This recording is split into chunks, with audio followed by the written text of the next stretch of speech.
जहां दोस्तों चाइना ने J-36 फाइटर जेट को दिखाकर दुनिया को बता दिया कि वो 6 जनरेशन के फाइटर जेट को बना रहा है। और यही नहीं, बहुत सारी चीजें ऐसी सामने आई थी जब चाइना ने 6 जनरेशन के एक फाइटर जेट को दुनिया के सामने पेश किया। अमेरिका तक भी इस बात को लेकर हिल गया। हालांकि ऐसा नहीं है, टेक्नोलॉजी के मामले में अमेरिका चाइना से बहुत आगे है, लेकिन चाइना जिस स्पीड से काम कर रहा है वो देखने वाली बात है। यहाँ पर दोस्तों एक बात और मैं आपको बता दूं कि अब चाइना के इस 6 जनरेशन के फाइटर जेट को टक्कर देने के लिए एक और देश अपनी कमर कस चुका है और अब उसका एक नया फाइटर जो कि 6 जनरेशन का होगा वो इसे टक्कर देगा।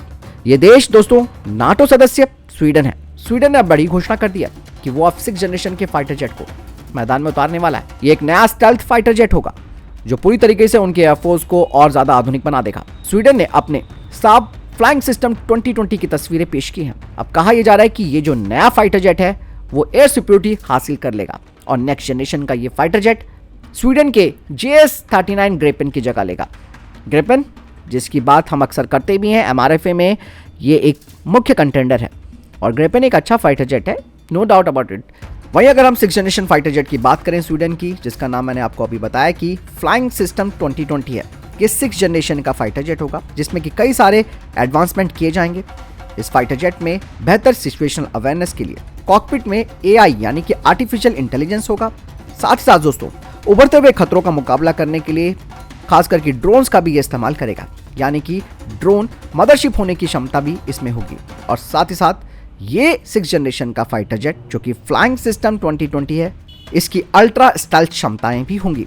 यही नहीं, ये फाइटर जेट सुपर हथियार अपने में समायोजित कर सकता है जो कि एयर कॉम्बैट में दुश्मन पर बहुत ही गंभीर तरीके से हावी हो जाएगा और इस एयरक्राफ्ट में रडार से बचने की काफी बड़ी क्षमताएं होंगी। हालांकि दोस्तों स्वीडन का ये कहना है कि उसका ये जो प्रोग्राम है वो सबसे ज्यादा स्टेल्थ फाइटर जेट होगा। मतलब साफ है कि इसमें कम इंफ्रारेड और ध्वनि संकेत होंगे। 6 जनरेशन का ये फाइटर जेट एक लॉयल विंगमैन ड्रोन या फिर ड्रोन की उड़ानों को कंट्रोल कर सकता, जैसे कि मैंने कहा कि यह मदरशिप की तरह काम करेगा।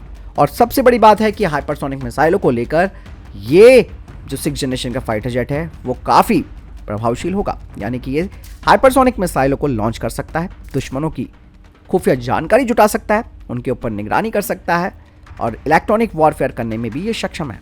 इस फाइटर जेट का AI यानी कि artificial intelligence loyal wingman drone को कंट्रोल करेगा और ये नई टेक्नोलॉजी पायलट के निर्णय लेने की क्षमता को और ज्यादा शार्प बना देगी।